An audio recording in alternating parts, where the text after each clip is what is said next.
This spot could have been yours. Support WHAV's local approach with your underwriting. Go to WHAV.net and click on advertising to reach thousands of new customers.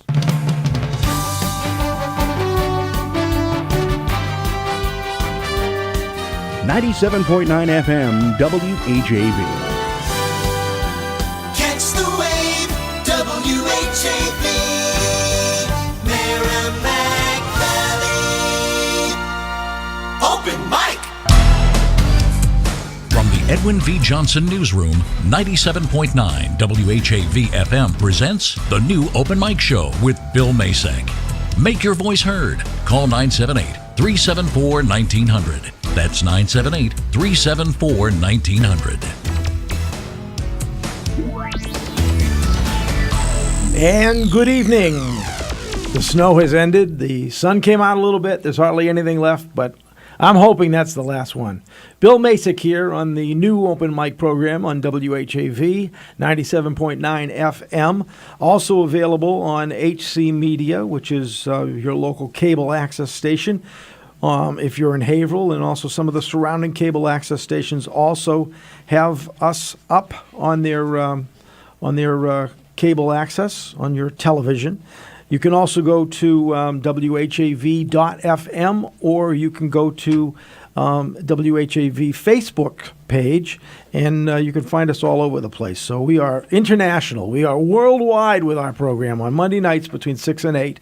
I'm Bill Macek, as I said, and we got a jam-packed show of guests that will be starting about 6:15 tonight. We're going to have Congressional candidate Dan Koh on with us in the first hour, and in the second hour we have some very interesting people from the HEC, the Haverhill Education, it's not committee, it's coalition, Haverhill Education Coalition. We'll be getting into a number of things, and they have a big free event going on Wednesday night at the Consentino School. We'll be talking more about that. But coming in to sit with us is Dr. Thomas Granneman. He's the creator of BenchmarkHaverhillSchools.com website, and he serves as the vice president of the Haverhill Education Coalition. And he is a senior fellow with the Mathematica Policy Research, working in health care, economics, and programming evaluation. I should have read this before I came and brought it in cold. And he also holds a PhD in economics from Northwestern University. So safe to say, smart guy. So with that being said, we're going to have a really full show tonight. Content, information, and stuff. You will not listen to this show and not learn something this evening between our 2 hours of guests. So if there's anything on your mind, we do have just a few minutes before we bring on Congressional candidate Dan Koh. And until that time, it's open mic. If you would like to call in, 978-374-1900. We will also take your calls throughout the program until 8 o'clock. If you have any questions or comments on any of the topics that our guests will be covering, do feel free to call in anytime, 978-374-1900. So we've had a kind of a whirlwind of weather over the last few days, and it's going to get really nice, I think, on Wednesday, but there's a chance of some precipitation. There's a chance of some precipitation tomorrow, and it could be a little bit more snow. But anyway, I think we're going to be turning out of this around April 15th. We usually end up with better weather, so I'm looking forward to that. I'm ready for spring. So how about you? You must be, unless you're one of those winter lovers. I've run into some of those. I used to love all four seasons.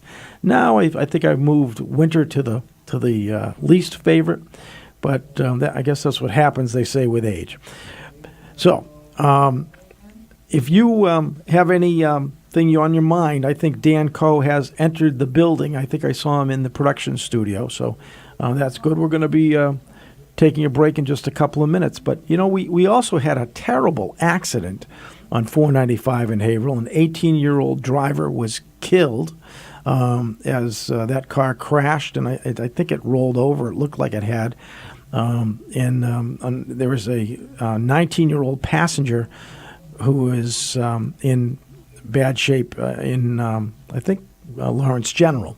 So I really have to wonder, and I don't say this as a joke, I have to wonder what really happened. How did that car just decide to go crazy and erratically start to roll over and crash? I think that I would be very interested to know if she was texting or if she was on her phone. That's something that most states you can't be holding on to a phone.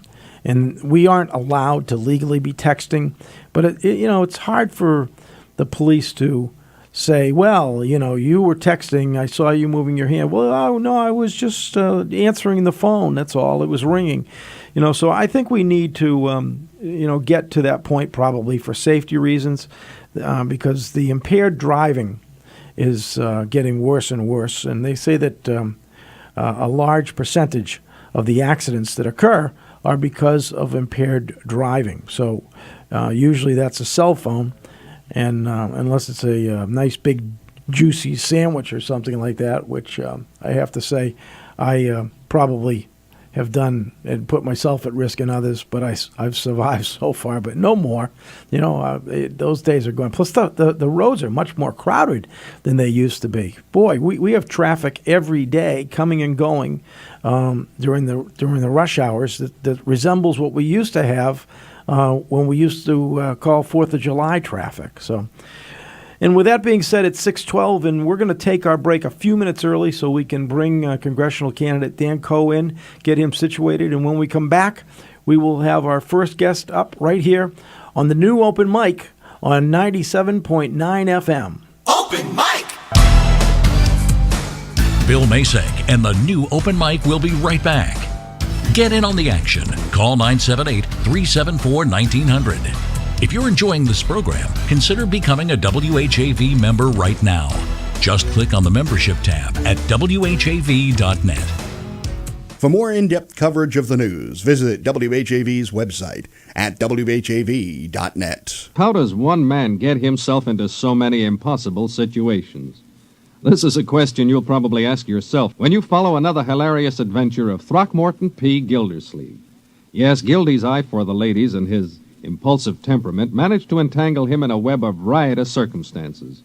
Join the romantic water commissioner, his neighbors, Judge Hooker, Mr. Peavy, and all the loyal Gildersleeve household as they romp through another episode of The Great Gildersleeve. Every Wednesday night at 10 p.m. and 1 a.m. on WHAV. Community Spotlight! Northern Essex Community College invites Merrimack Valley children and teens to take part in the 20th anniversary session of the school's College for Kids program, which will merge this year with the NECC STEM Academy. For 4 weeks, starting in July, students in grades 2 through 10 can learn and explore all things science, technology, engineering, and math, in addition to the College for Kids mainstay physical activity and arts program.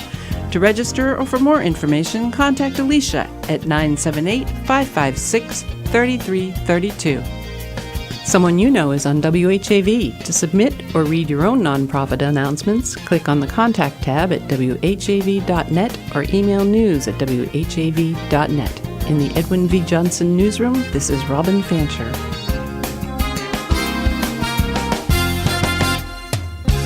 WHAV Open mic! From the Edwin V. Johnson Newsroom, 97.9 WHAV FM presents the new Open Mic Show with Bill Macek. Make your voice heard. Call 978-374-1900. That's 978-374-1900. And we are back. It is 6:15. I'm Bill Macek, and my guest for this hour is congressional candidate Dan Koh. Counselor, how are you? How are you, Dan? Thank you so much for nice having to me. see you. Thank you for coming in. Thank you. Appreciate you being here. And I was told by the producer we have one call for our ongoing birthday cake giveaway. Every Please. month we give away. So if you don't mind, we're going to take that call real quick. Okay, go ahead. Bring him up. Real quick. Hello, real quick. Who's on the Real quick. phone? It's time to kick off the May birthdays and anniversaries. Okay, we're going to do Courtesy that. of LBD's second-generation Italian bakery. You do it for me. I don't even need to say. So you have birthdays too to bring forward. I have one birthday to bring forward, and that's Fran. Fran, Happy birthday, Fran. happy birthday, Fran. And Fran's birthday is in which month? May. May. That's right. I just wanted to check on you because we always go the month before. Then at the end of April, we give away the cake for May. Got it. That's All right. Happy birthday, Fran. There's a plan to it. Yeah. See. So, well, thank you for calling in, and I appreciate adding Fran to our hat that we will draw names out of on the last Monday of the month. Okay. Thank you very much. Have a All right, good we'll talk to you evening, soon. Okay, bye-bye. All right, so that's just one of the things. Well, let me also mention that we have free tickets to the circus. Oh, wow. All Look right. at that, huh? Look at Free this. tickets. If you want to bring your kids to the circus free, children between 2 and 13 with a paid adult admission will get in free. It is at the Lowell Tsongas Center on April 14th and 15th. So you got time to win these tickets. Just call in, talk to our producer, and tonight, because we got a stack of these tickets, and the boss said give away as many kids as they have. So, There you go. if they got 6 kids between 2 and 13, they can have 6 tickets. How's good. that? It's a good That's deal. a good deal, It's a right? good deal. I'll take it yeah, all day. Yeah. So right here at WHAV, 978-374-1900 is the number to call if you would like to talk to our producer, Chris, and get your free tickets to the circus. All right, Dan, you're in the race. I am. Yeah. And can you just give me a little idea of who you are? Sure. Not just me, but let people know. I Sure. already kind of know a little bit about you, a little prep and a little background. But Yeah. can you just give me a little bit of information about yourself Sure. and maybe why you're running? Sure, Some of that sure. stuff, just to kind of round it out, and then we'll get into some of the specific areas that you'd like to discuss. Absolutely. Well, my family comes from 2 different parts of the world, Lebanon and Korea. My great-grandfather immigrated to Lawrence, Massachusetts in 1890. He worked in the mill. He had a good, well-paying, middle-class job. His son, my grandfather, started serving in the military, eventually opened up Aragonier Associates in Lawrence, which exists to this day with my mom and her 2 brothers. And I had the fortune of growing up in the Merrimack Valley, growing up in Andover, Massachusetts, and living the American dream through my family. And I believe deeply in this district as being an inclusive, welcoming place for people of all races, of all genders, of all sexual orientations. And I believe deeply that we need to continue to fight for that. And so that's why I'm running, to fight for the American dream, to fight for things like good jobs and good health care, and to actually get things done for constituents again, because I think we need more people in D.C. who are actually focused on that every day. Yeah, that sounds great. Now, if you don't want to say exactly, but because you look so young, you know, I was checking the age eligibility of the circus tickets. 'cause Yes, I no, thought maybe you're I too might old make to the get cutoff. no, you're too old for that. But you want to give people an idea of maybe what you also have for experience, Sure. education, and you're right at that sweet spot to get involved in the heavy duty politics. Yeah, well, I've been lucky. I've been fortunate to work for people who I think are politicians in the best sense. The first job I ever had in politics was a mailroom intern for Senator Ted Kennedy, and I got to see an office that cared most about people's concerns every day, whether it was as small as some pothole that they hit on the way home to a big national issue. Absolutely. And so I worked there. I eventually worked for Mayor Menino as his advisor, and then finally was Marty Walsh's chief of staff for the last 4 years before this job. Okay, all right. And I'm 33 years old. Yeah, all right. So see, you know, you're young, but you're not so young that you don't have some experience, and you've touched some different bases in the political atmosphere to get it, to understand what really is necessary. And I think city government especially is the kind of government I think a lot of people still really believe in, because you can actually get stuff done. As a city councilor, you see it every day. You have to make the really hard decisions as to where you can put resources, but you can also help people. If someone comes to you, councilor, with a constituent concern, you prioritize it and you get it done. And Right. that accountability for some reason tends to not exist. We're lucky that Congresswoman Tsongas and June Black in her office prioritized it, but by and large, a lot of Congress people don't. And so I think we need that mentality, that city mentality in D.C. that's actually focused on how we get things done for people every day. That's a great viewpoint, because it's true. You know, the constituent services are key Yeah. to being successful in your position. Yeah. So, Congresswoman Tsongas has done a great job. You're aware of some of the things she's done. She's worked very hard for veterans and another, just everybody. She is there, and you plan to keep that up. Absolutely, and I think the thing that I most respect about Congresswoman Tsongas is the fact that she is focused on the district and delivering for the district. I hear three things over and over again when I'm out there. First is that everyone's worried about health care. We need to make sure that everyone has access to good quality, affordable health care, that people want to make sure that their jobs are well protected. We need to stand up for people's rights in the workplace. We need to stand up for unions in this country, and that people are very concerned about the president and the way the president is taking this country. And I intend to stand up to this president, and I intend to actually not just talk about why Trump is bad, but actually talk about what we can do as a country and how we need to move forward. And I think jobs and health care are the key to that. Right.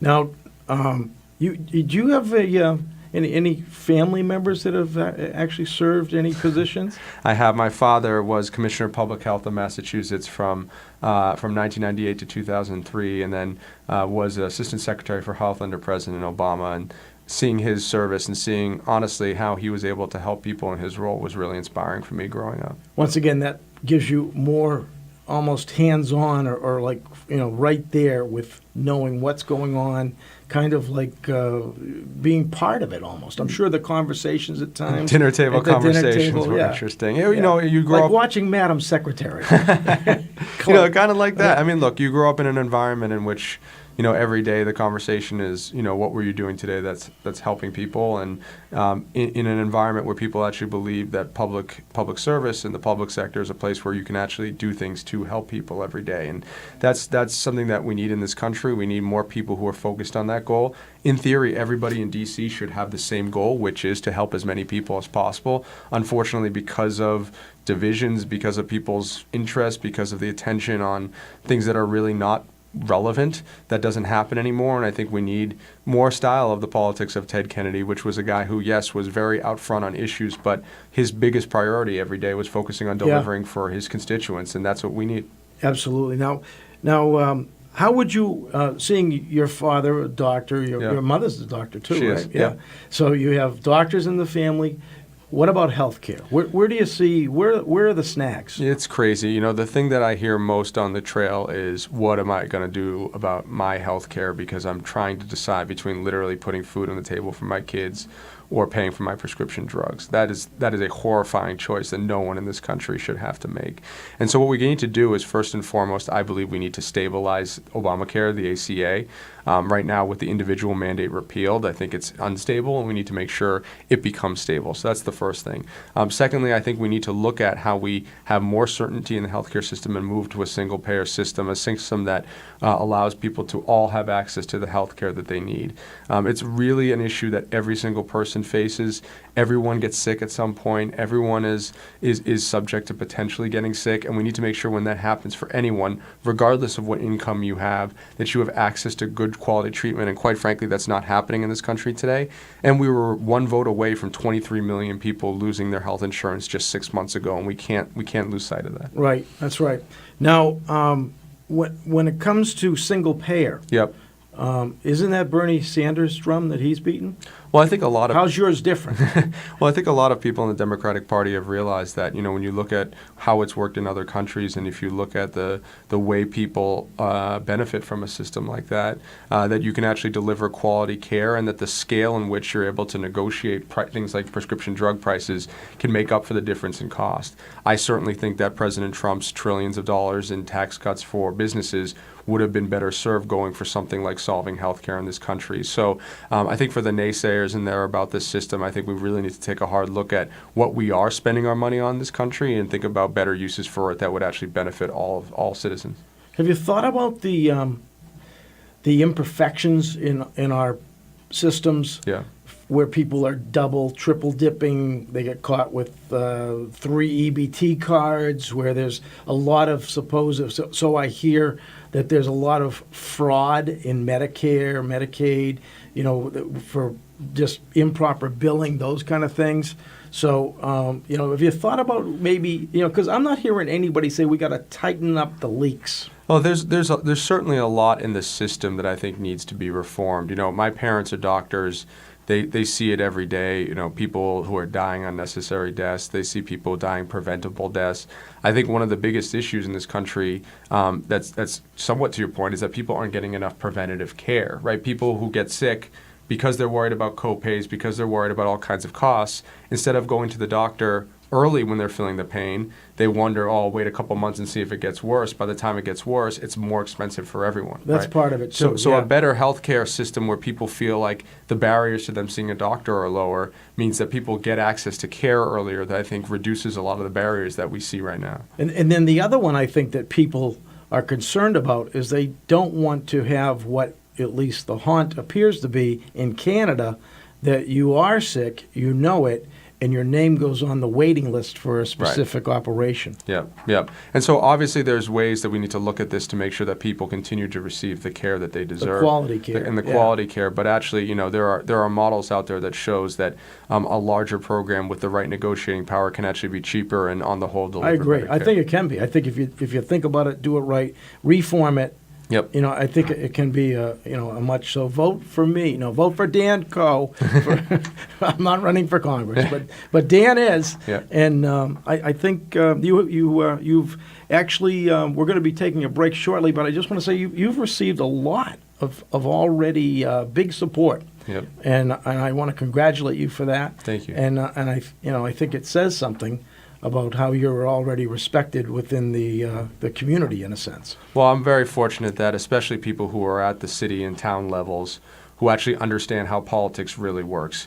If you're in it for the right reasons, you're doing it at the city and town level where you're seeing the effects of your work every single day. You see that counselor every day in your job. I think we need people in D.C. who understand where the resources need to go, and that it's about me asking you, how can I be most helpful to make sure that we're delivering the resources for places like Haverhill, and not me telling you, here's the money for something I think is best for you. It needs to be a conversation and a collaboration between all of the politicians who are working to help people in this state and in this district, not about one person trying to take credit or someone else, which honestly the ego sometimes makes it complicates things more than anything else. So I think I'm quoting Tip O'Neill. Yep. All politics are local. And he was absolutely right. It is. I think he's absolutely right. We're going to take a phone call. I think we have our phone still with a birthday caller. Okay, our producer says we do. And hello, caller. Yeah. Yes. How are you? Pretty good. How you doing? I'm great. What you have a birthday that you'd like to report? Yeah, I have like 5 birthdays. 5 birthdays. 5. Wow. All right. All right. Okay, go ahead. The first one is Amy. Amy. This is May. Did Chris 24. did Chris write these down? Okay, he's getting them. Amy. Yeah, I'm writing them down too. Okay. Another one is Ruthie. Amy, Ruthie, yeah. Mike. John. Jenny.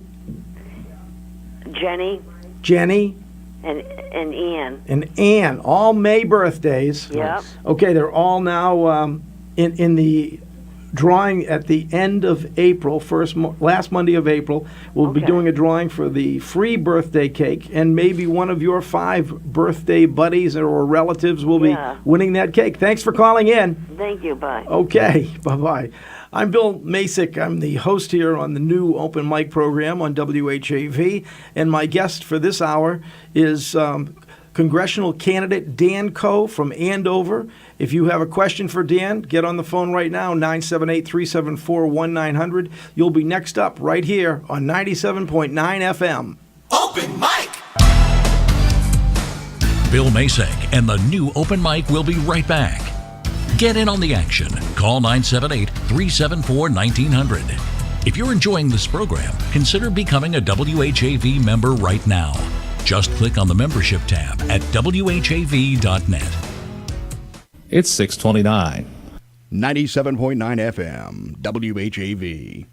Catch the wave! Hi, Tom Bergeron here. I started at WHAV in 1972. And look, WHAV's still here, but it won't be if you don't help support it. Go to WHAV.net. Become a contributor. Keep us going. Wave weather!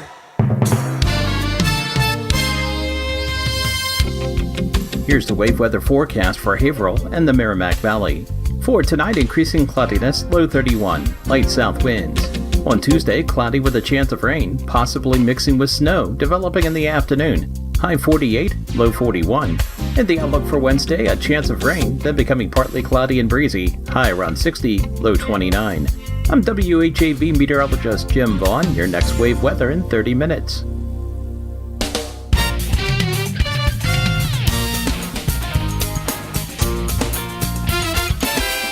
Catch the wave.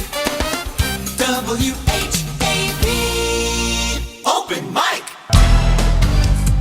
From the Edwin V. Johnson Newsroom, 97.9 WHAV FM presents the new Open Mic Show with Bill Macek. Make your voice heard. Call 978-374-1900. That's 978-374-1900. And back we are on the new open mic on WHAV. I'm Bill Macek, and my guest this hour is congressional candidate Dan Koh from Andover. Dan, how's it feel? What's it feeling like out there? It's still a little early, but...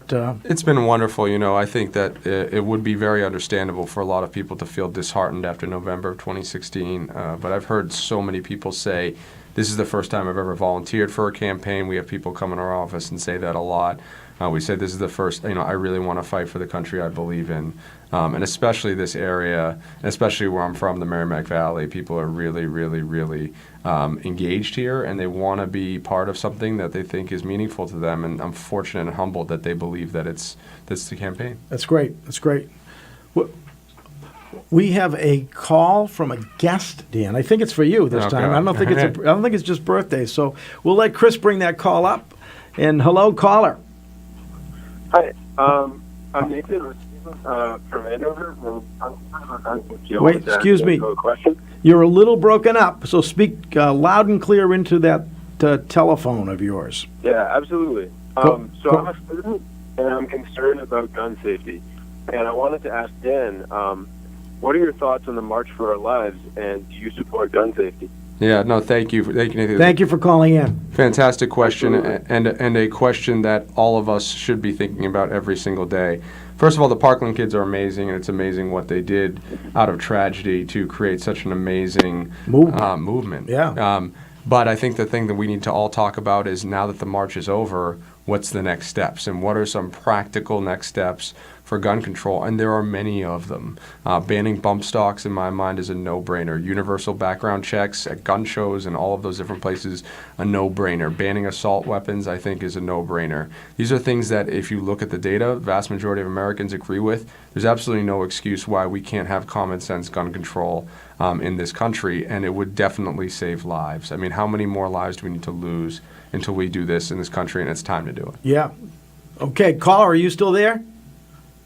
Nope, must have lost. The caller must have been satisfied or just wanted to ask that one question. There you go. That makes a lot of sense what you just said, and I think that the most important two words that I always go to is common sense. Common sense. You can't lose common sense. You've got to keep your vision kind of focused on the issue and really what's going to be the way to resolve some of the problems. You can't just go off with the first crazy idea that somebody says, oh, you got to radically move to do this. Like I don't think we really need to eliminate the Second Amendment. I agree with you. Yeah. I agree with you. And there's no reason why we should, for people who want to go hunting or others, that makes sense to me. But the notion that we should be existing in a world in which someone can walk in to a gun show very little in terms of background, and be able to walk out with a gun doesn't make any sense to me. And I think most Americans would agree with that. Right. And the other thing, at least in this state, and maybe, if you're successful, that you could maybe put some thought and effort into propping up again what I think is part of the problem that we have to look at, and that's some type of programs or maybe even facilities for mental health. Yeah, I certainly do. I mean, I think that this is something that is really important for all of us. I mean, we all know people who are struggling. I mean, mental health is a disease, much like so many other things, are diseases that I think have a stigma against it in this case, and that people are afraid to seek treatment. They're also afraid because of the stigma of having, mental issues. And so I think we all need to be aware of it in our communities and be able to help identify it. And we also need to really empower people to be able to seek the treatment they need. My sister is a psychiatrist, very proud to be a psychiatrist. And if you really understand the kind of complexities of the human brain that we don't even understand, right, I think it's really important that we end the stigma around mental illness and I really agree. be able to talk about it openly. Right, I agree, and I'm happy to hear you say that because the state of Massachusetts pulled back a few decades ago, and we used to have facilities and I think a little bit more care for, and maybe it wasn't the proper care in certain areas, but it needed to be refined. But to shut them down and just pull the budgets away, I think we need to put more money towards that, because this kid who killed 41 people, he needed some type of assistance. Right. And maybe the shooting wouldn't have happened if the state had taken a little more interest in taking care of his mental health. So, and just mental health. you can't be sure, but just you can't be sure, but I don't think that effort was made for this kid. They had like 19 reports on him, I think, and I've heard even bigger numbers, but at least 19 times they got calls about him, and yet they never did much except go spend a few minutes with him. Yeah, and it's complicated, right? Because it is, and making sure. But the bottom line is that people who have mental illness, who people know are struggling, should be able to get the quality. It goes back to healthcare, right? Yeah. To make sure that people get the quality treatment that they need. And then, it's honestly, in today's society, we are still living in a society where virtually all mental illness is stigmatized, and that's wrong. This is not at all a similar kind of situation to what you had just outlined, but I grew up with a learning disability. I had ADHD, and when I was growing up, I was on medication for it. And I was so ashamed to have it back then. I was so embarrassed because I saw my friends laughing about kids with ADHD and calling kids ADD kids and kind of writing. I had teachers who wrote me off, that I would go into the stall of my bathroom to take my pill every day. It was a 4-hour pill, so it wouldn't last more than 4 hours. So I'd have to take it in the middle of the day. And I have to go in the bathroom stall to do it because I was so afraid someone would find out. And I think that we've made progress, but we still have a long way to go before kids are. I think we've made a lot of progress on many issues of diversity, but especially in mental illness and learning differences. There's a long way we need to go before we're really. That's a fantastic story, and I give you a lot of credit for telling it. Honestly, it took me probably 27, 28 years to speak publicly about it, because even after my time in school, even after I went off my medication for good, I was afraid to tell people about it and afraid people would think differently of me. I was afraid people would think differently on the way I took tests or where I got in academically, because they would think that, oh, he's on medication, so it doesn't count. Like, it's all those kind of things that that's a huge part. The network of how other people judge learning differences is a huge issue in our society. Many years ago, I was listening to a program, and I heard a guy say, what's wrong with the world today is that people don't think like the handicapped. Yeah, and that caught my ear. Yeah. And then he went on to say, because regular people think it could be so much better, handicapped people think it could be so much worse. Mm-hmm. And that has gotten me through so many tough times in my life. Just keep your eyes open. No matter how bad you think your day is, you don't have to look very far to find somebody that's not doing as well as you are. And it's that's kind of almost, it relates to what you're saying about people that have, some type of mental health issue that can be treated sometimes, with a drug or some type of treatment.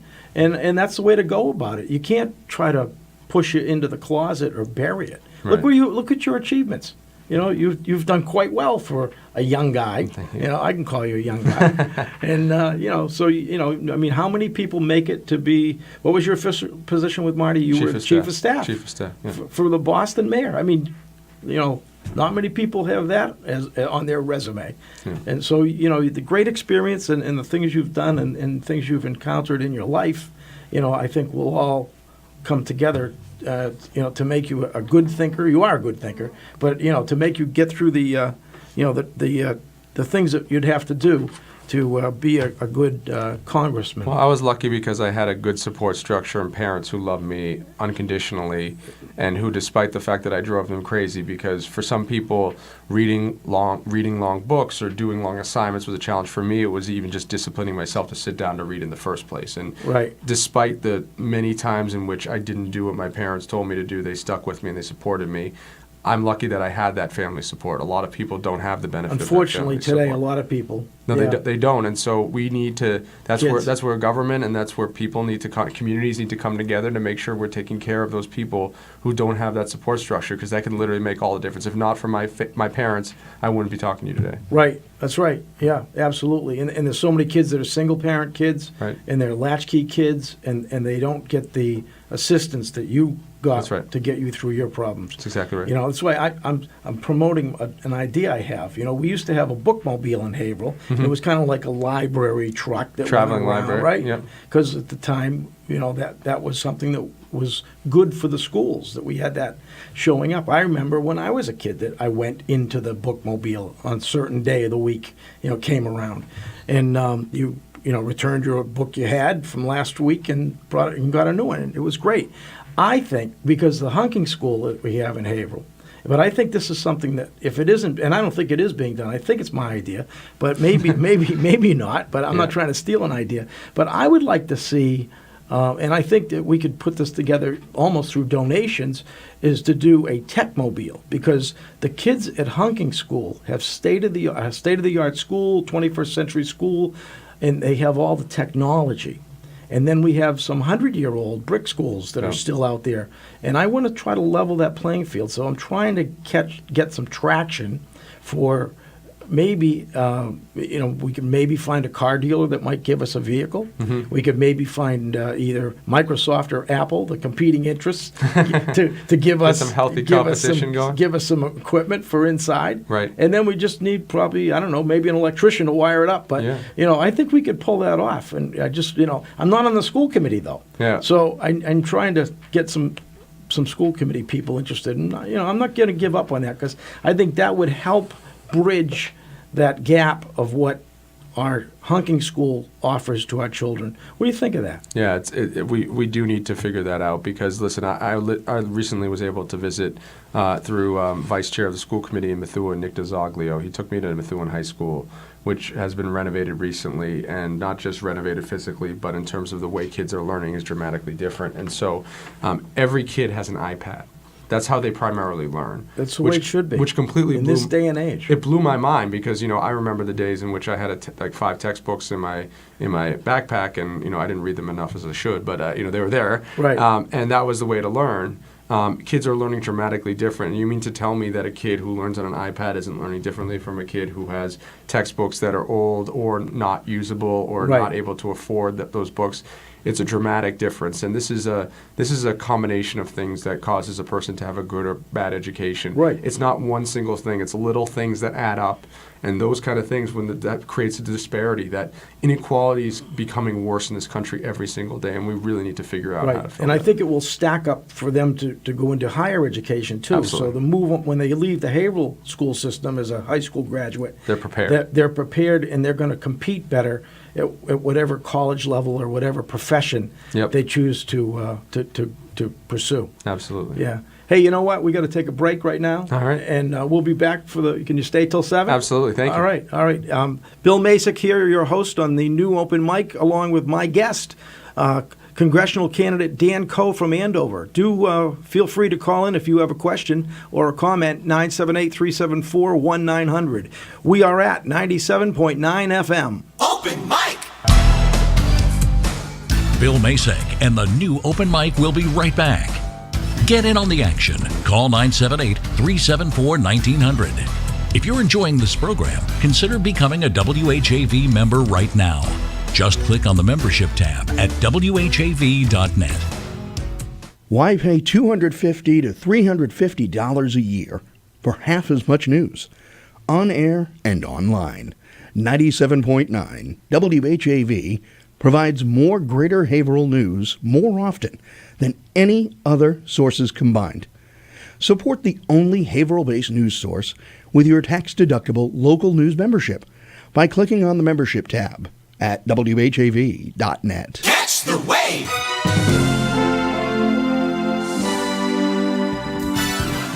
On air or online, 97.9 WHAV serves you. Twice an hour weekdays keep up to date with exclusive local news and weather. Find out about civic events on Community Spotlight every quarter hour. And better prepare with WAVE weather every 30 minutes. Mass Moments, Melinda's Garden Moment, Soundbeat, and Insight Daily complete the spectrum.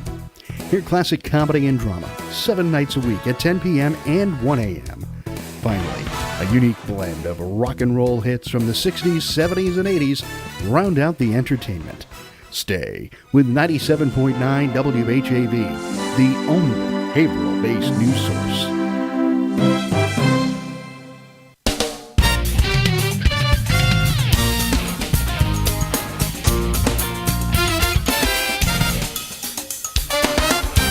WHAV Open Mic. From the Edwin V. Johnson Newsroom, 97.9 WHAV FM presents the new Open Mic Show with Bill Macek. Make your voice heard. Call 978-374-1900. That's 978-374-1900. Yes, we are back, and you are listening to the new Open Mic on WHAV 97.9 FM. I'm Bill Macek, and my guest up until 7 o'clock is a congressional candidate for Niki Tsongas' seat. It's the 3rd Essex District, right? 3rd Congressional. 3rd Congressional District, okay. And because Niki Tsongas is retiring, and there are a number of people running, and I think that you're one of the ones to be looked at. So. Thank you. I think you're doing a great job so far, and from what I see from my little perch, where I look, I'm talking to all the candidates, but this is Dan Koh, Koh, and he is here tonight to let you have a chance to talk to him, to ask a question, and hopefully also to learn more about why he is the candidate that you should consider voting for. And we do have a phone call. Chris, my producer, says that we have the 10th city councilor from the Haverhill City Council. We call him our 10th councilor, Kenny Quimby. Are you there, Ken? Yes, I am, sir. How are you? I'm good. How are you? Hey, Counselor, how are you? I'm good. Dan, I'm still undecided. I'd like to meet with you sometime and talk with you because I'm there's so many candidates running for office, and I'm really so undecided. Absolutely. I'd like to meet with you sometime. And I live in Haverhill. Maybe sometime we can chat. I know you're a busy man, just like me sometimes. No, absolutely. Let's meet at Battlegrounds. You're talking my number one place, Battleground Coffee. That's my home.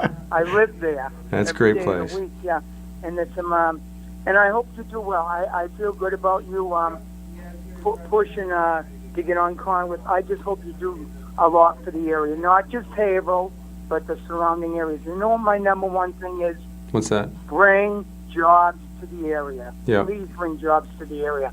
I worked in a manufacturing company for 20 years, which was Lucent Technology. Yes. And I lost my job.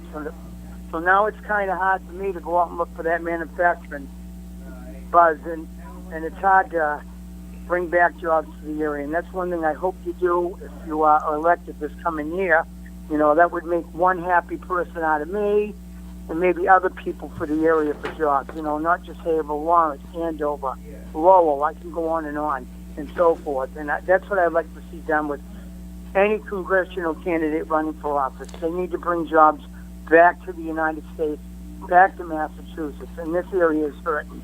Good thought. And I'm in the medical field. Right now I'm doing personal care, and I'm hoping in the next few weeks I hear of another full-time job. I'm hoping, and so forth. And if not, if you hear of anything, I'd like to talk to you about that, because I like doing personal care and health care. That's where I'm coming from, and so forth. But I hope we can meet sometime and talk, all right? I know you're leaving in a few minutes, and feel free to give me a call at any time. And thanks for calling in, Kenny. Well, you know what? I'm going to ask Dan to give out his information, and we can have you contact him or his campaign and set something up to get together with him. Yep. All right, and I'll see you tomorrow night, Mr. Macek, at the council meeting. Yes, I will be there. Yep, me too. All right, Kenny. Yeah. All right, Yeah, thanks for the bye-bye. call. I think Ken brings up a really important point, which is that so many people, that's the thing I hear the most, is jobs and how you're going to bring jobs to the district. You know, the Democratic Party used to be the party of jobs. I think it's drifted from that message, and I think we need to be the party of jobs again.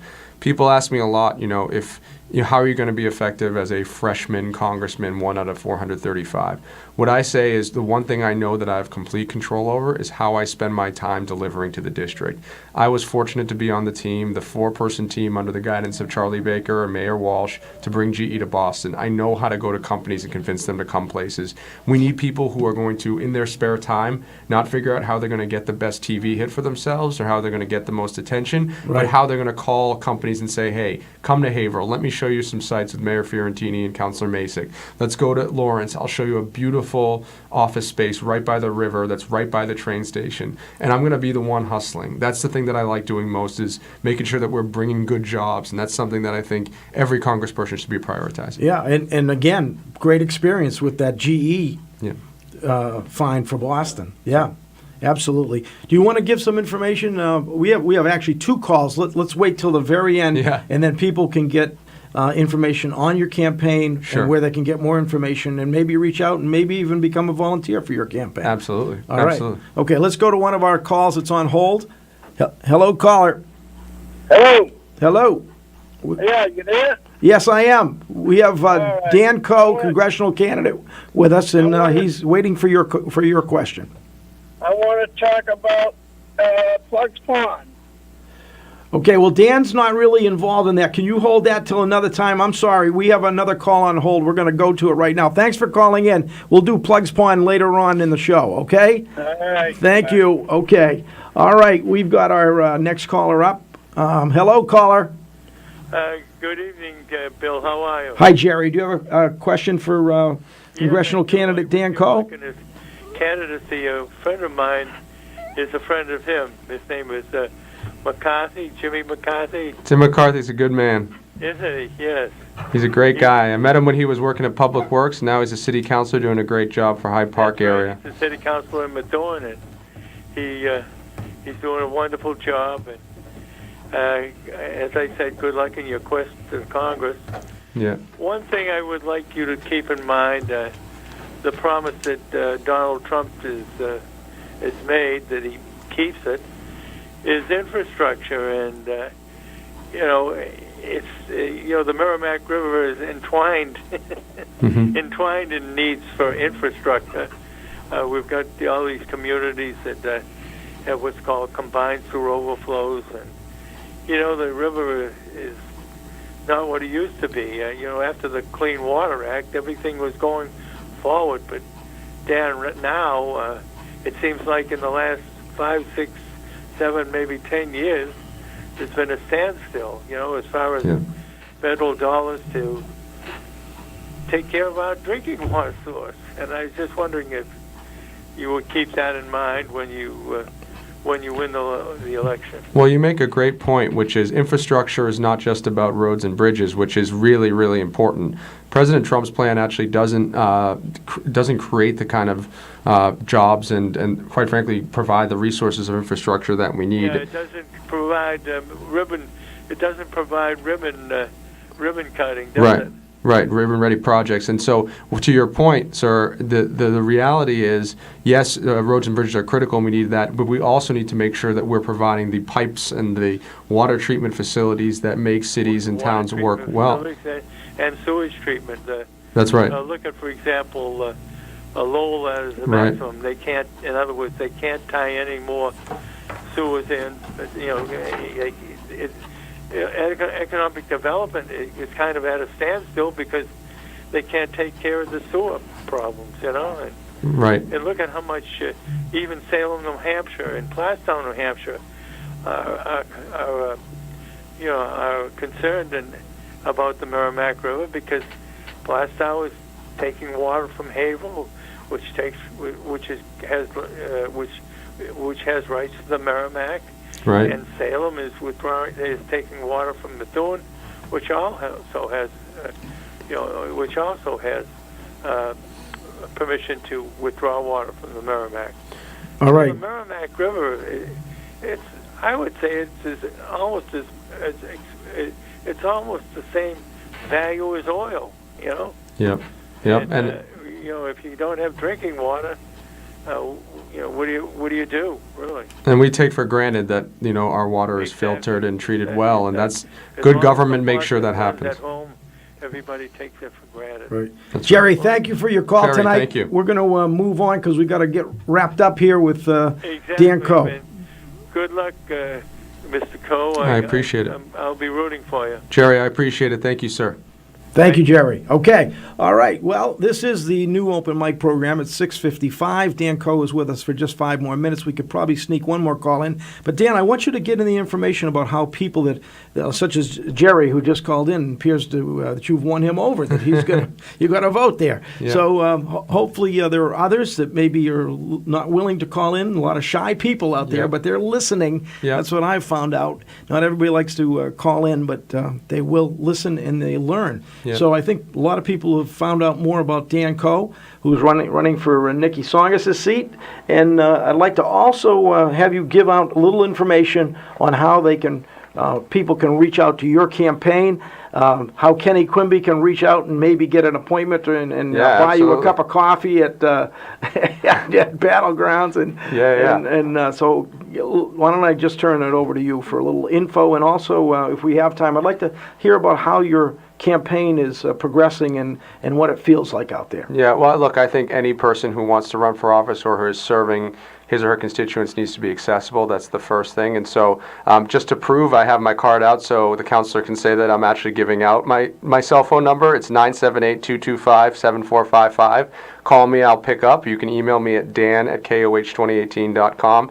or visit my website, koh2018.com. Check it out, learn more about us. I'd love to talk to you more. We have so many opportunities to get involved with the campaign at every level, and we're really, really excited. This is a grassroots campaign, starting from the bottom, and starting from nothing, really. We came together, bringing people together. That's what this is all about. And so we're really, really excited about where we're going. Our office is in Andover, Massachusetts, right across from the CVS downtown. Please come by at any time. We'd love to see you. All right, that's great.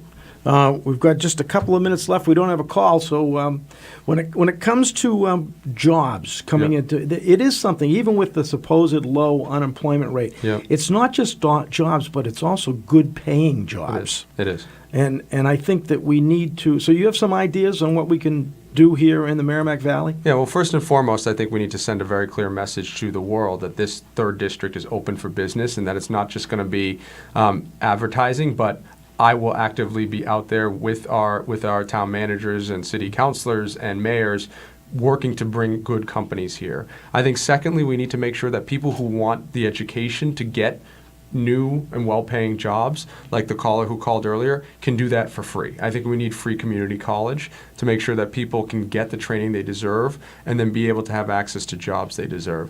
With automation and technology currently happening, a lot of people might be worried about their job, and they are, and that's a real concern. So when Donald Trump talks about how the economy is booming, there are a lot of people who don't feel that. Right. And they need a good, well-paying job. That's the central thing. Whether you're healthy and whether you have a good job is the keys to the American dream, and that's something what our campaign is all about. Real quick, the one thing we didn't talk about is immigration. Yep. Any little elevator pitch on how you feel about immigration? Well, look, if the president's policies existed today, my Lebanese side of my family that used to be part of Syria would have been stopped at the border. So we need an inclusive immigration policy, one that is true to our values, one that makes sure that people who are doing the right thing are able to stay in this country. And we need to work together to come together in a program that is rational, that works for everyone, that is making sure that we are being comprehensive in how we approach this, and not one that's based on dogma and emotion.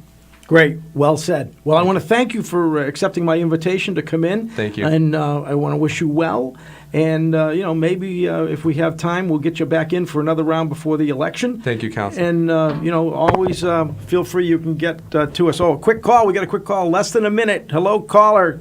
Are you there? Yes, Bill, this is Dr. Boucher reporting in. How are you, Jerry? Yeah, I just Hey, tuned Doctor. in. Real quick, I want to ask Dan, what experience have you had working with veterans? Extensively. So when we worked in the the Department of Veterans Affairs in the city of Boston, we set up a comprehensive program to help veterans when they first arrive back. And then also veteran homelessness, as you know, is a big issue. And we were actually, through working with the federal government, actually were able to come up with a program to end chronic veterans homelessness in Boston. It's a critical issue, and as you know, sir, part of the constituent services that a congressperson does is people's access to VA benefits. I pledge to you that I will take making sure people get their VA benefits as seriously as anything else that we prioritize as part of this office, because I think making sure that we're honoring and taking care of people who made sacrifices for our country and are serving our country should be and always has to be the first priority. Great. Thanks, Thank you Jerry, very for much. calling in. Good luck and God bless you. Thank you, Jerry. I appreciate it. And maybe you can help prop up the VA hospitals a little. Absolutely. Absolutely. And on that note, I want to say thank you for Thank coming you. in again. And it's Congressional candidate Dan Koh, K-O-H, and the website is KOH2018.com. KOH2018.com. Right here on the new open mic. I'm Bill Macek. Dan Koh has been my guest this hour. We're going to be coming back with another big hour with the Haverhill Education Coalition. So don't leave. Keep it right here at 97.9 FM. Open mic. Bill Macek and the new open mic will be right back. Get in on the action. Call 978-374-1900. If you're enjoying this program, consider becoming a WHAV member right now.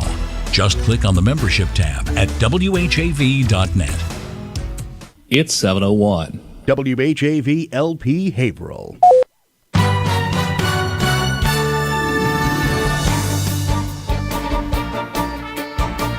Here's what's happening in local news. City Councilors Joseph Bevilacqua and William Macek want to continue a discussion Tuesday on how to strengthen the city's control of illegal and underage marijuana use, as well as education of all residents as the time nears for the sale of recreational marijuana to adults. Bevilacqua has been a vocal and frequent opponent of recreational marijuana being sold in the city. However, Haverhill voters supported the sale of recreational marijuana in a 2016 referendum, which binds the city to follow the voters' will. Council will meet beginning at 7 p.m. in the Theodore A. Pelosi Jr. City Council chambers on the second floor of City Hall. The meeting is open to the public. The Council approved a short moratorium on enacting the State Cannabis Control Commission's rules for the sale of recreational marijuana, which are expected to be put into effect later this spring. The Council's Administration and Finance Subcommittee discussed issues related to marijuana sales at its March 29th meeting, noting that Governor Charlie Baker has submitted legislation to clarify and amend the Commission's planned ordinance. Baker also has asked for $2 million from the legislature to pay for statewide education about the rules of recreational marijuana sales. Haverhill councilors have discussed using zoning as a way to control recreational marijuana sales and seeking to deny medical marijuana dispensaries from expanding their businesses to offer recreational marijuana as well when its sale becomes legal. All 9 members of the Methuen City Council have endorsed State Representative Diana DiZoglio in her bid to serve the 1st Essex District in the Massachusetts State Senate, as have some members of the Methuen School Committee and Methuen's Greater Lawrence Technical School Committee. It has been my honor and privilege to work alongside the Methuen City Council and School Committee as a state representative, and I'm humbled by their strong show of support so early on in my bid for State Senate to take our work to the next level, said DiZoglio. DiZoglio is now serving her 3rd term as state representative for the 14th Essex District, representing portions of Haverhill, Methuen, North Andover, and Lawrence in the Massachusetts House of Representatives. The 1st Essex District Senate seat includes much of this territory, Haverhill, Methuen, and part of North Andover, as well as Amesbury, Merrimack, Newburyport, and Salisbury. DiZoglio will officially kick off her Senate campaign with a celebration on April 5th at 5:30 p.m. at DeBurrow's Function Facility and invites residents of the 1st Essex District to stop by. In other campaign news, Andover's Dan Koh is the first candidate to file nomination papers in the 3rd District Congressional race, having filed the 2,000 certified signatures that are needed to get on the ballot on March 27th. Today is a special day, said Koh. My family immigrated to this country from Korea and Lebanon. They worked in the mills in Lawrence, served in the military, and left a better life for the next generation. As a result, their Korean Lebanese grandson has the chance to be the congressman from his hometown. Koh most recently served as chief of staff to Boston Mayor Marty Walsh, where he managed 18,000 employees and a $3 billion budget during one of the most prosperous four-year stretches in Boston's history. In Congress, Koh says he will stand up to President Trump and promote universal health care and a forward-looking jobs program so that everyone can get ahead. The Haverhill High School Fine Arts Academy will perform the Broadway musical Mary Poppins on April 5th, 6th, and 7th at 7 p.m. and an additional show on April 7th at 2 p.m. in the Haverhill High School Auditorium. Tickets are $8 for adults and $5 for students. More information is available by calling Ellen Mullaney at 978-374-5700 or by email emullaney@haverhill-ps.org. Remember, WHAV is the only Haverhill-based news source. There's always more at WHAV.net. From the Edwin V. Johnson Newsroom, this is Kim Whiting. From Feature Story News in Washington, I'm Harry Horton. South African anti-apartheid campaigner Winnie Madikizela Mandela has died at the age of 81. The former South African First Lady passed away in hospital after a long illness. China has begun imposing tariffs of up to 25% on 128 American products, and Israel has announced it will not go forward with a mass deportation plan for thousands of African migrants.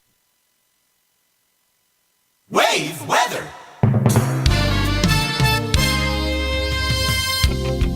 Here's the wave weather forecast for Haverhill and the Merrimack Valley. For tonight, increasing cloudiness, low 31, light south winds. On Tuesday, cloudy with a chance of rain, possibly mixing with snow, developing in the afternoon. High 48, low 41. And the outlook for Wednesday, a chance of rain, then becoming partly cloudy and breezy. High around 60, low 29. I'm WHAV meteorologist Jim Vaughn. Your next wave weather in 30 minutes. 97.9 WHAV.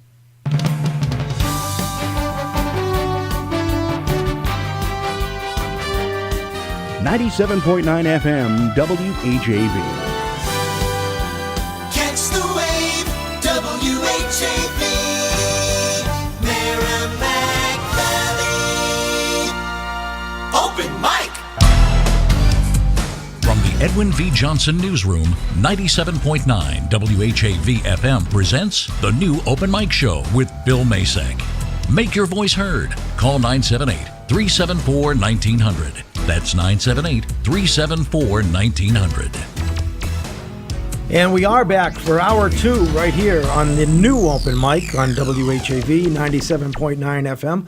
I'm your host, Bill Macek, and this hour we're going to be talking with a couple of the board members, I believe. Both you board members? Are you both board members? Tom is a board member. You're just a worker then, a member, a hard worker, right? Right. Okay, we have Jill Story and Tom Granneman, Dr. Tom Granneman, and you both are coming tonight because the Haverhill Education Coalition is having an event on Wednesday night, and would one of you like to just kind of do a rounded version, a little outline of what to expect? Okay. Yes, we're having a event Wednesday night at Consentino School. Haverhill Education Coalition is a community group that's of citizens trying to improve public schools in Haverhill. And we're following up last year's successful event, which was called Reach Higher, about this time last year, with an event this year. This year we're going to be focusing on third grade reading, reading to grade level by third grade, and it's a more focused topic than we had last year. But we think there's a lot of interest in Haverhill on this topic today. Okay. Well, I think that education is so important, and I'm one of the longer-serving members of the Haverhill City Council, but I can honestly tell you that I have never cut or even looked to cut a nickel from the education side of the budget, because it is so important to the kids, to their future, and to what Haverhill means even to families. I think that with quality education, you can't go wrong. And if you don't have good education, we'll start heading downhill as a community. So I think it's real important that it's great to have people such as yourself that are willing to take the extra time in a busy world that we live in to try to push it along, to try and make it better. Yeah, I think this is a really exciting time because there are just so many changes happening, some positive changes happening in Haverhill, and with all the success last year of the Reach Higher, it really gained a lot of momentum, not just from parents, but other community members as well. And just being a citizen of Haverhill, people have a vested interest in making sure that our schools are top notch. And I think there are so many great things that are happening in the schools in pockets. And so this is a way to sort of spotlight all of the really positive things that are already happening and look for ways to strengthen community partnerships and get more people involved in order to take the schools to the next level. And we really chose literacy because literacy is such an important component of success in schools. And so part of bringing in some other initiatives like Haverhill Promise, which was just recently launched, looking at achieving sort of grade level literacy, grade level reading by third grade. Right. And that's just such a key period for children when they really go from learning to read to reading to learn. And so those kids who haven't mastered reading really start to get left behind once the curriculum becomes a lot more complicated and advanced. Yeah, and I think Haverhill Promise is actually something that is both state-driven and locally driven. I know Representative Andy Vargas and Mayor Ferrantini. I was trying to make it, but I got caught up and couldn't make it to the presentation at the library. But, another great new concept coming forward for education. So we hope to nurture those and to move them forward. Yeah, and I think there's been a lot of success when we've seen this. I know Springfield, they launched a similar program a number of years ago, and they've had an 11% increase in literacy rates by third grade. So Yeah, we're it's so hoping for important. similar success here. Haverhill, I believe, we're at about 30% proficiency by third grade compared to 40% with Massachusetts as a whole. So it's certainly an area where we can work and develop some strategies and really build more community partnerships and get more people involved in this initiative. Now, would you call the Haverhill Education Coalition an advocacy group? You're really not a political group.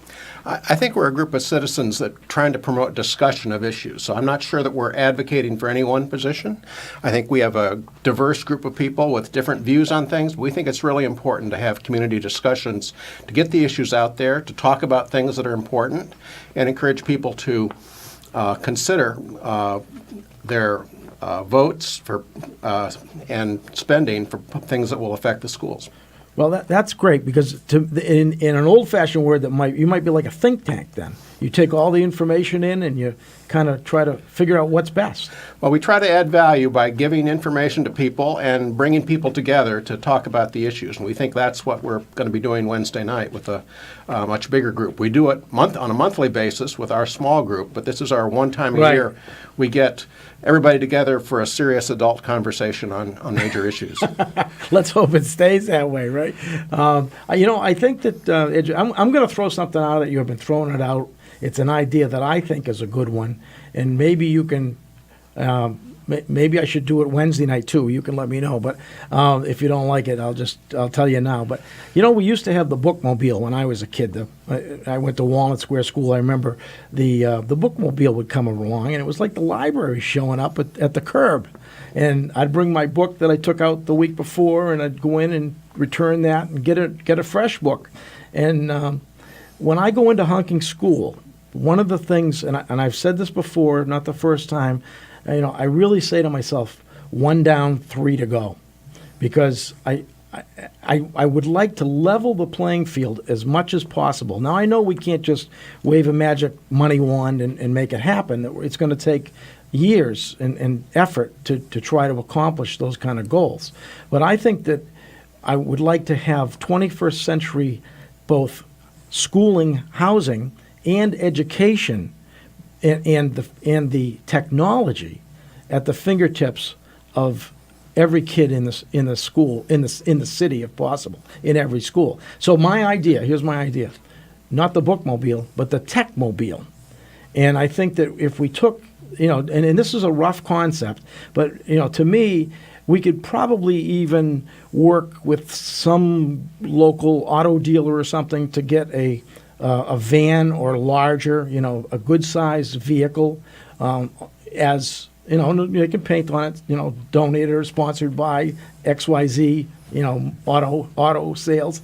And then inside, and we could probably hit up Apple and Microsoft, let them compete. Whose equipment do you want the kids to learn on? Because I know there's some value to Apple, say, getting their gear in the hands of the kids, because they're going to be familiar with Apple. They're probably more likely to stay with Apple through their life versus a Microsoft product. So maybe we get both. This wall's Microsoft, the other wall's Apple. But having those kind of things, driving up to the 100-year plus, red brick schools, the schoolhouse, to give them the opportunity to get introduced to that type of technology and to have hands-on training. What do you think? I think the idea of having, again, the word partnership, I think, is one of the most important words, and definitely having private industry play a role and understanding they'll have customers for life potentially if they're donating.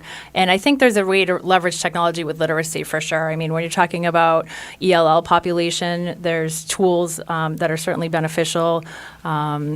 All kinds of games. So the number of resources that could be leveraged in order to increase literacy rates, I think there's a relationship. So I won't quote anybody on any of this stuff, but I'm going to keep pushing from my position as best as I can to try to create a tech bus for Haverhill. And maybe we'll be the prototype. And before you know it, every community in the state and country has a tech bus. All right. Anyway, enough of that. We're going to take a break right now because we have to do little pauses for the cause. But we'll be back and we'll discuss more about the Haverhill Education Coalition and your event coming up on Wednesday night. I'm Bill Macek, and we'll be right back right here on the new Open Mic on 97.9 FM. Open Mic! Bill Macek and the new Open Mic will be right back. Get in on the action. Call 978-374-1900. If you're enjoying this program, consider becoming a WHAV member right now. Just click on the membership tab at WHAV.net.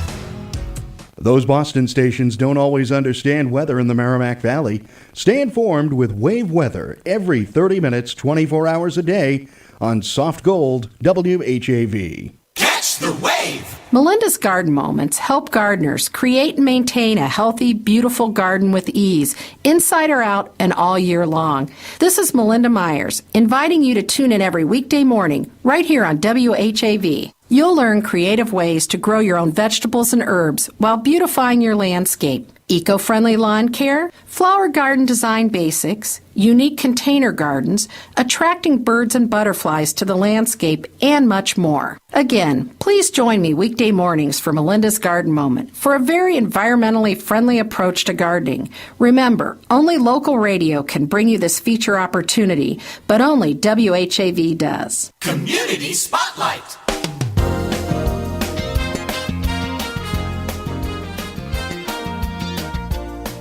At your service 24/7. The Haverhill Public Library has launched an automated library renewal line, making it easier and more convenient to renew those checked out items.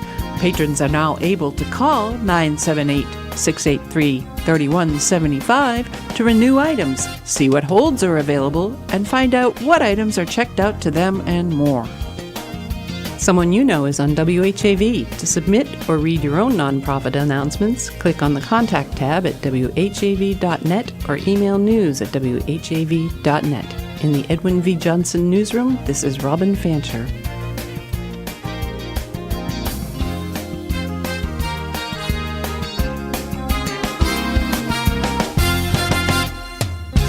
WHAV Open Mic! From the Edwin V. Johnson Newsroom, 97.9 WHAV FM presents the new Open Mic Show with Bill Macek. Make your voice heard. Call 978-374-1900. That's 978-374-1900. And yes, we are back here at the new open mic program. Bill Macek here as your guest, and also Dr. Thomas Granneman, and Story is your last name. What's your? How can I forget? Jill Story. Jill Story. Such a great name, and I you know. It must be mic fright that I lose my thoughts. Jill, all right. So they're here, and they would like to hear from you, too. For all of the listeners out there, you must have a phone or a cell phone close by, and you can call in if you're interested in posing a question or have a comment about the Haverhill Education Coalition. 978-374-1900. That's a very easy number, so just remember to dial 978-374-1900. Anytime throughout the program, we'll always pause for a phone call because we want to hear from you too. This is the open mic, meaning the mic is open, the phone is open for you to call in and we can converse about the topic at hand, which is the Haverhill Education Coalition. Now, tell me, a year ago, it was just about a year ago, that I was over at Hunking at your first event, and my colleague, who sits right to my right on the Haverhill City Council, Tim, has something to do with this, right? Was he the founder, or was he just one of the founding members? Well, I was not there at the founding, but according to Tim Jordan, all this happened around his kitchen table. Okay. And All right. he got the group going. Well, I just wanted to give credit where credit was due. Okay. So it happened in Tim's kitchen. That's what I've heard. Okay. All right. Well, yeah, I think it's great. I think that what you people are doing to try and advance education in Haverhill is, every bit we can get in Haverhill can't hurt. So what else is going to be happening, or what else would you like to mention? Well, the format is similar to the format we had last year. This year we have two keynote speakers. Both of them are from an organization, the Strategies for Children, which is a nonprofit organization that works on research and advocacy for early reading. We have Titus Dostromedios and Amy O'Leary are the two speakers, and they've got a sort of tag team kind of keynote presentation. They've got some great slides, just like we had last year. They've got a little more sophisticated graphics than we had last year, so that'll be a treat. And they're going to talk about third grade reading proficiency, critical benchmark for school success, really going into some of the research around why third grade reading is so important to succeed in schools. They're going to be providing some statewide data that shows us what's going on around the state and other cities and how Haverhill compares. Great. And some little bit of information on Haverhill statistics as well. Fantastic. Now, this is all happening Wednesday night at the Consentino School. Consentino School this year. On Washington Street. That's right. Yeah. And I'm sure that anybody that hasn't been there will find it. They could probably GPS that. Just put Consentino School in your map, and you'll find it. It's on Washington Street. I don't know the number. Do you know the number? It's way up. It's on the 600 something. 600 something. 679 Washington Street. I could find my way there. I don't. I've been there many times. So, but it's a great thing you're doing. And what else do you expect that evening? You're going to have a table discussion. Like a round table discussion. It's like a round table. That's a panel discussion. Yeah. It's going to be moderated by Dr. Noemi Custodia Laura, who's with Northern Essex Community College, and she's going to oversee a group of about 5 people, which includes Andy Vargas. Everybody knows Andy Vargas. Rashan Martin from Haverhill Public Schools. Diane Palmacio from Silver Hill Charter School. She's a reading specialist there, so she'll bring in some specific information on reading in the classroom. I'll be there with throwing in a few economic thoughts. And Gail Sullivan will be there from the school committee to talk about local policy. And I think with the interaction of that group, we'll have a pretty good discussion. That's a great panel. Who's going to be the moderator? Noemi Custodia Laura. Okay. All right. Great.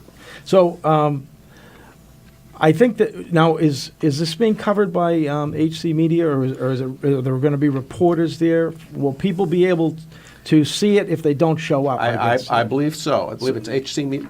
Yeah, that's probably. I believe it was the HC Haverhill Media. Comcast government channel probably. Government channel will have it, and usually Channel 22, the one we're on right now.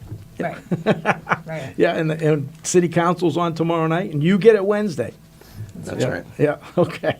No, that's important, because if somebody can't get out for whatever reasons, they got put the kids to bed or, feed the kids while the show's on, they can at least have the volume up and hear the good. You're talking about literacy. How does the bilingual issue come into play? I mean, I think that's a great question, and that's something probably some of the panel members can speak to a little bit better in terms of what Haverhill Public's already doing as far as the bilingual component. But I think it's a good question when you're talking about standardized testing and the type of instruction students are having in school. If English isn't their first language at home, how that impacts their literacy. Certainly, reading in any language is something that's beneficial. So if they're being read to in whatever the native language is, if it's not English, that's something that's going to be as beneficial. Conversation is something that's happening early on that's really important in terms of vocabulary acquisition. So having sort of that context for which they're developing language is something that then translates into reading. And so I think that's something that would be an excellent question for panel members on Wednesday. Because I just, as a city councilor, we used to hardly ever cross the line over to the school side, because we have an elected school committee. The mayor's the chair, and we kind of do our thing on the city side, as it's called. Then there's the school side. Well, there was a time not too long ago that there was a little uprising, like, oh, you can't call it school side and city side. We're all together, but there really is a school budget, and we have no control over it. A lot of people think that the counselors have control over the school budget. We only appropriate the total amount, but the line items, we have no control over those. We can advocate for a certain line item, like we were looking for a dropout counselor in the final budget last year. I can tell you want to say something to me. Well, I think you'll be happy to hear that we have a job for you. Okay. That this is not just an issue for the school committee. That early reading starts early in the home, and there are things that happen outside the school and perhaps even outside the school budget that are important for early reading. So part of our discussion will be talking about what can be done within the Haverhill schools, and another part of it will be done about what can be done outside the schools. There may be things like the program at the Y has a reading program, the library has reading programs. There are preschools that need to be engaged in ways, and there's many people that are addressing funding issues both in the schools and without of the schools. Andy Vargas will be there to talk about state legislation that may expand public funding for schools. So I think there's a lot of issues, and it's not just a school issue.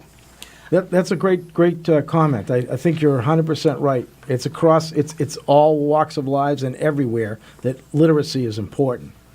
I was just going to add that I think part of bringing in more community involvement is to include opportunities for children to be exposed to books in places that they're at. So I know Andy Vargas had mentioned with the launch of Haverhill Promise something like talking to barbershops and having books available for kids if they're waiting to get their haircut. So things that you wouldn't necessarily think of, where now it's too easy for a kid to maybe grab a parent's phone and play a game. Having books there, pediatrician's office often has books. So there's ways that local businesses can definitely kind of jump onto this and That's positively. a good idea too. Yeah. And the books that you do find in the barbershop are usually at least 3 to 5 years old. So you might want to give them more substantive reading. And I think that's a good point in terms of resources and funding with the schools. If we're looking at what resources we have available, and they might vary from school to school, grade to grade, but what type of resources are we using to teach literacy or to teach reading with young children? Are these materials dated? Because I think if we're going to be sort of culturally proficient, we need to make sure that they're reflective of the current demographic in Haverhill. And so we want to make sure that they're, culturally relevant to the students, and so that they have something to sort of latch onto that's interesting to them that will engage them. Makes a lot of sense. Well, we're going to pause for another cause here. We're going to take a break, but we'll be right back and talk more with my guests from the Haverhill Education Coalition right here on the new Open Mic on 97.9 FM. Open Mic! Bill Macek and the new Open Mic will be right back. Get in on the action. Call 978-374-1900. If you're enjoying this program, consider becoming a WHAV member right now. Just click on the membership tab at WHAV.net. It's 7:29. 97.9 FM WHAV. Catch the wave. Would it surprise you to know radio still reaches more than 90% of people in every age group every week? It's a fact. And 97.9 WHAV FM's target audience averages 92%. While other media are cutting back, area residents turn to WHAV for local news, information, and entertainment they cannot find elsewhere. Add what has been called the halo effect of public radio, and listeners find business messages more credible and trustworthy than other forms of advertising. For a no-obligation assessment about how WHAV can help your business reach more people than all other local media combined, call 978-374-1900 or visit WHAV.net. Wave weather.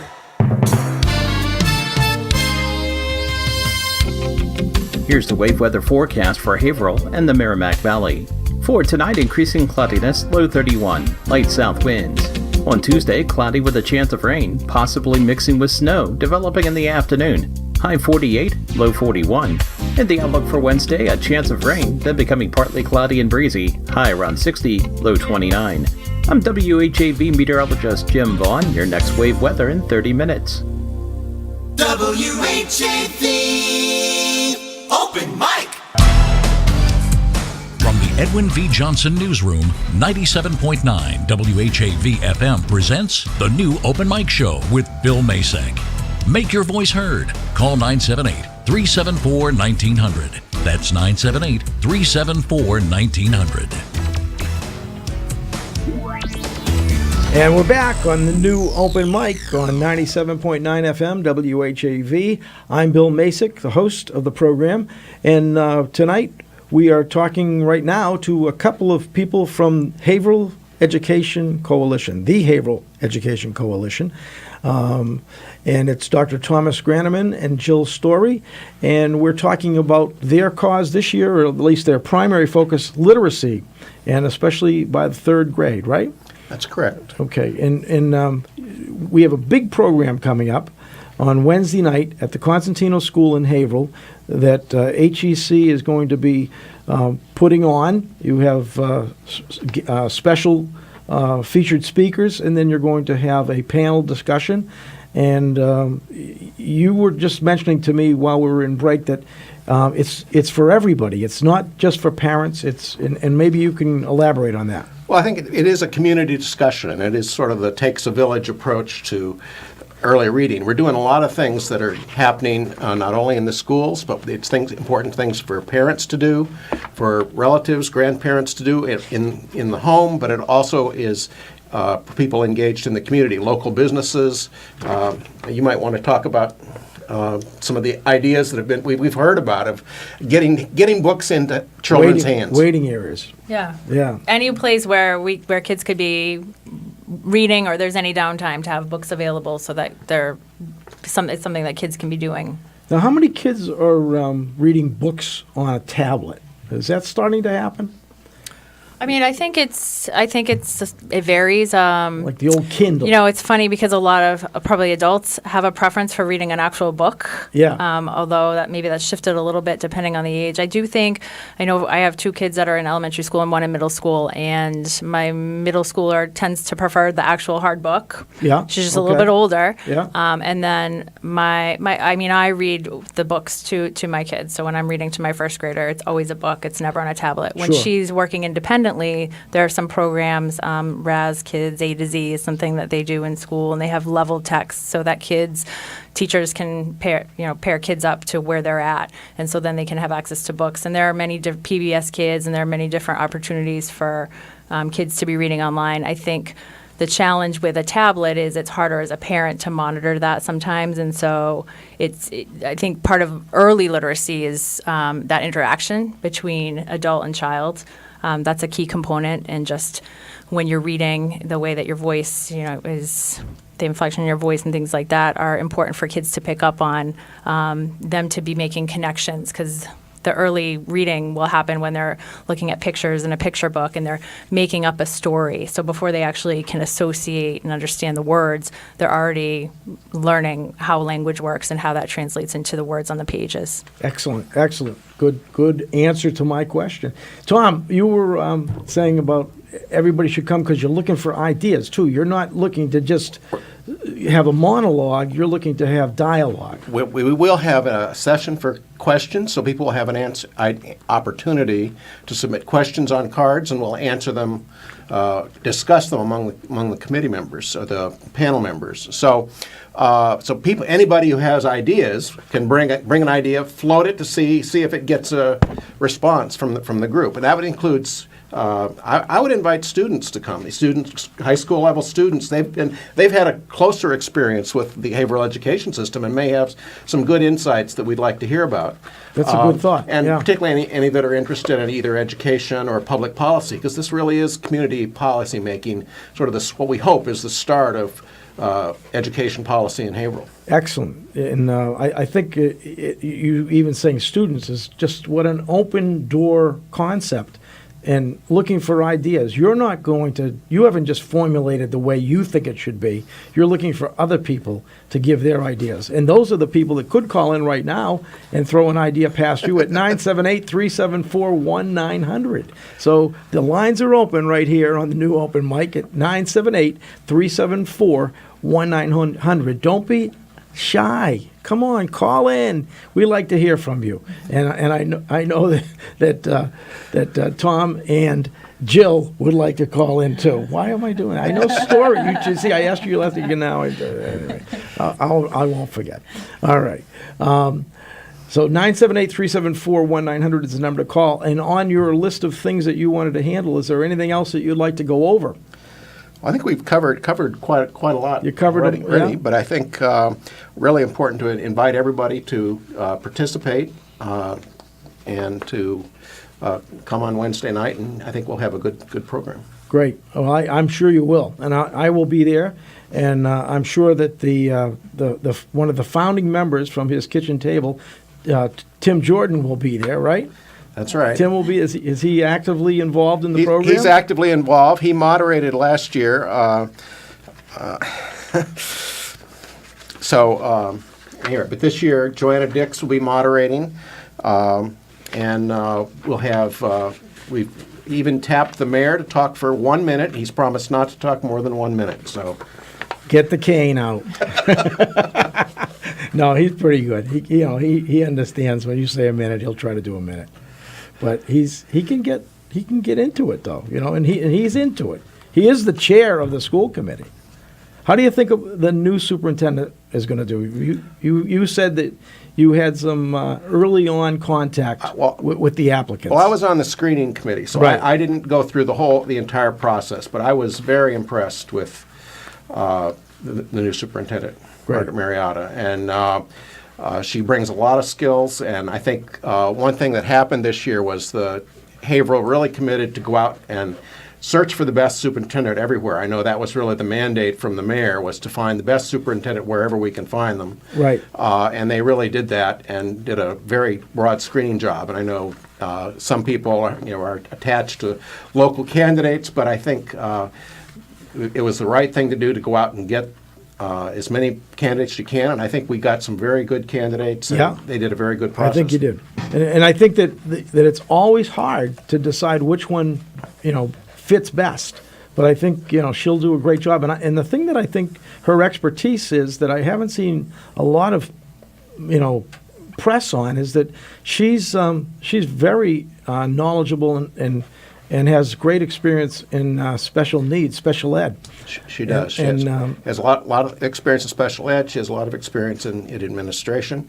She comes from Salem, which demographically is very similar to Haverhill. So she will have dealt with the student populations that Haverhill has. Similar makeup. She'll have a lot of good experience. So I wish her well. I want to look forward to working with her. But I think that I think she actually saves Salem a lot of money. We spend a ton of money on special needs in Haverhill, and we have a lot of kids that I think actually their parents seek out Haverhill because we have a reputation of committing to doing a good job for those kids.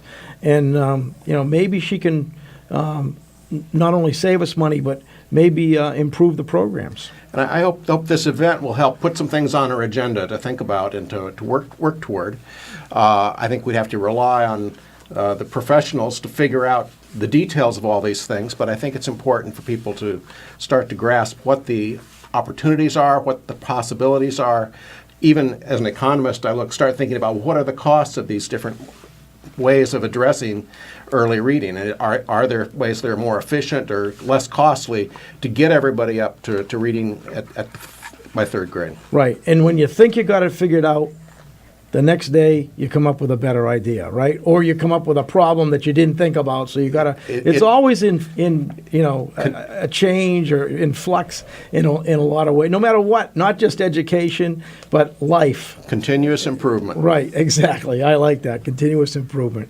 Anything else you want to add, Jill? I would add that I think Mrs. Murata Smith brings the special ed experience, and I know one of the questions that people asked when they heard about sort of Haverhill Promise and the grade level reading is, what about the kids who learn differently or who it's difficult for them and they maybe are on an IEP? And I think if she has that expertise, she might have new strategies or resources or things that have worked well in Salem that she can then bring to Haverhill to help kids who maybe it's not going to come easy for them and who might struggle with grade level proficiency. Right.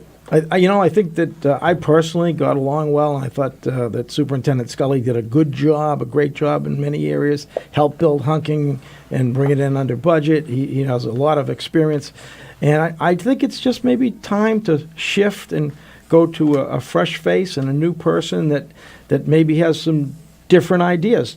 Sometimes that's what you need to kind of invigorate and go to the next level. So I'm hoping that's what happens. If there's nothing else you want to add, we can begin just reviewing a little bit about what's going on Wednesday night, why people should come and show up and get involved, and because they didn't want to call in tonight, so they're going to have to show up Wednesday night to bring their question.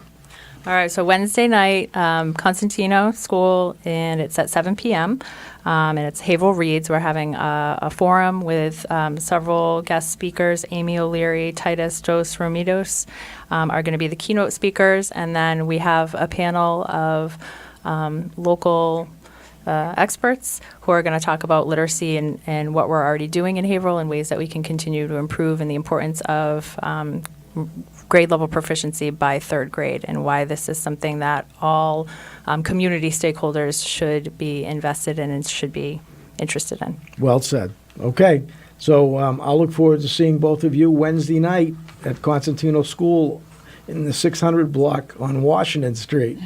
Very good. Thank you. Okay. Thank you for Bill. coming in tonight. Thank you. Okay, Dr. Tom Granneman from the Haverhill Education Coalition and Jill Story from the Haverhill Education Coalition. And thank you for coming in and updating the people on what you guys are working on. It's great stuff. Thanks again. We're going to take a break right now on the new open mic, and we'll be right back with open lines, 978-374-1900 at 97.9 FM. Open mic! Bill Macek and the new open mic will be right back. Get in on the action. Call 978-374-1900. If you're enjoying this program, consider becoming a WHAV member right now. Just click on the membership tab at WHAV.net. For more in-depth coverage of the news, visit WHAV's website at WHAV.net. Catch the wave! Would it surprise you to know radio still reaches more than 90% of people in every age group every week? It's a fact. And 97.9 WHAV FM's target audience averages 92%. While other media are cutting back, area residents turn to WHAV for local news, information, and entertainment they cannot find elsewhere. Add what has been called the halo effect of public radio, and listeners find business messages more credible and trustworthy than other forms of advertising. For a no-obligation assessment about how WHAV can help your business reach more people than all other local media combined, call 978-374-1900 or visit WHAV.net.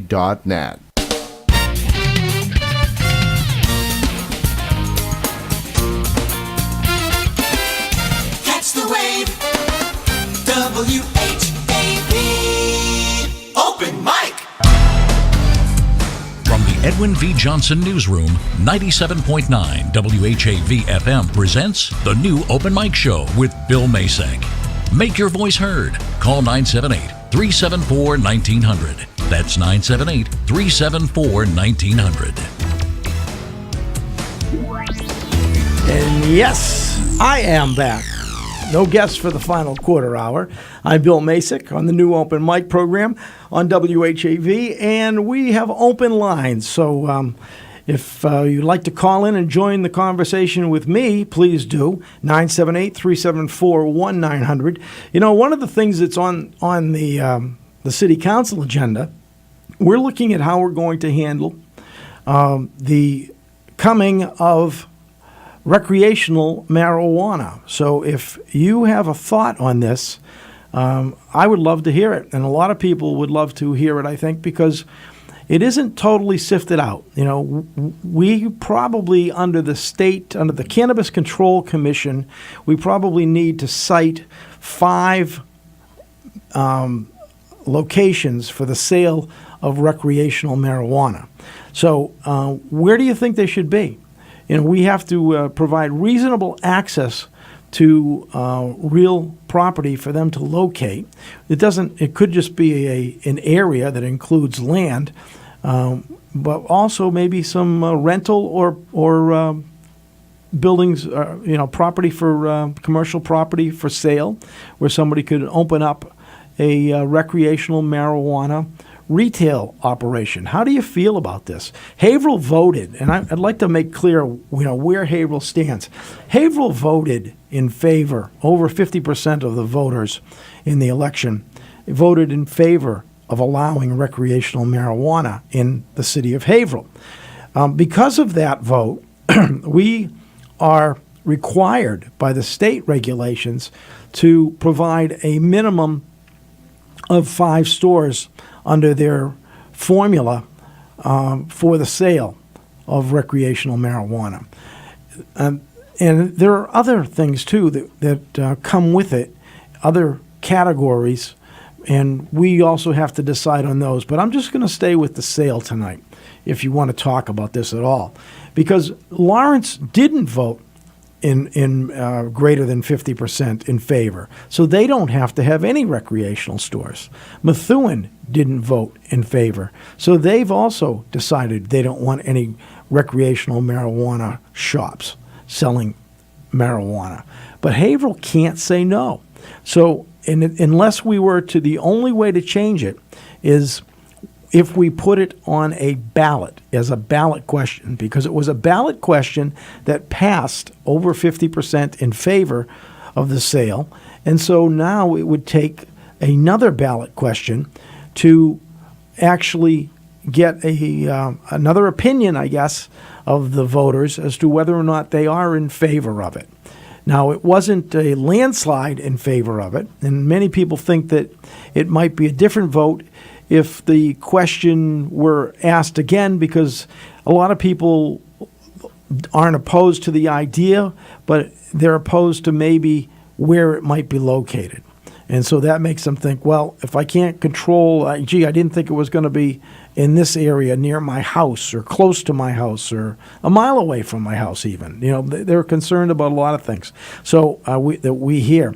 So what is really your concern? Or do you have a concern? Or do you think we should just allow it to be sold in the same way, but not in the same shop, because you can't have it in the same place as alcohol being sold? The state has already regulated against the sale of alcohol and marijuana I think they actually have to be 500 feet away from each other. They can't even be in the same building, even with a wall between them. So there's a lot of things that are going to be changing when it comes to marijuana in Massachusetts. And right now, we're trying to just figure out the best way to go forward with it. So your opinion counts. 978-374-1900 is the number to call if you have an opinion on that.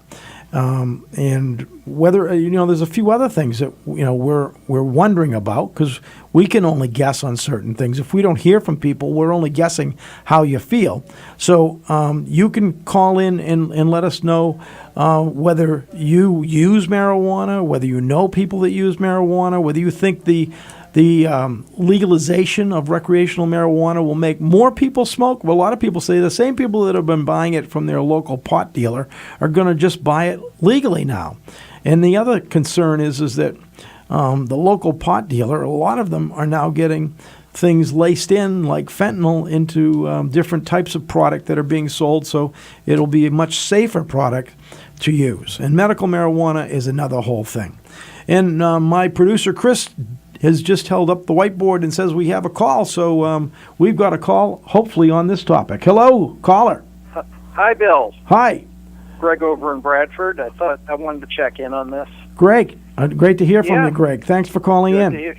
No problem.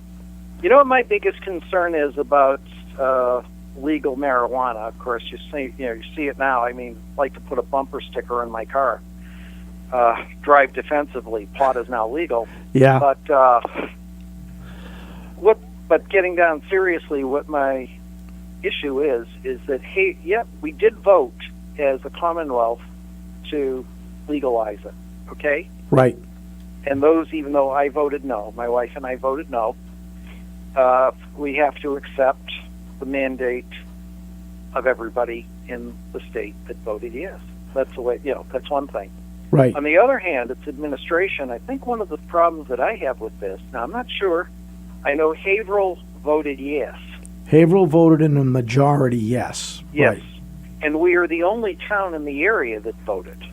Pretty close. I think that Amesbury, if you go a little further northeast, Amesbury, Merrimack, I think they may have voted yes too. But Okay, you're right. But Methuen and Lawrence, and I'm not sure about North Andover or Andover, but I know North Methuen and Andover, Lawrence I think, voted no. No. They also voted down. Having the world's largest pot farm in the city. They did, right? And town, yes. Yeah. But what I am concerned about is we border in New Hampshire where it is not legal. Not yet. B, not yet, but we don't know if it ever will be. And B, we're only 20 miles from Maine where it's not legal. Right. That's true. Which means that we already have a narcotics problem in the city. I mean, I have friends who come down here from Maine to visit me.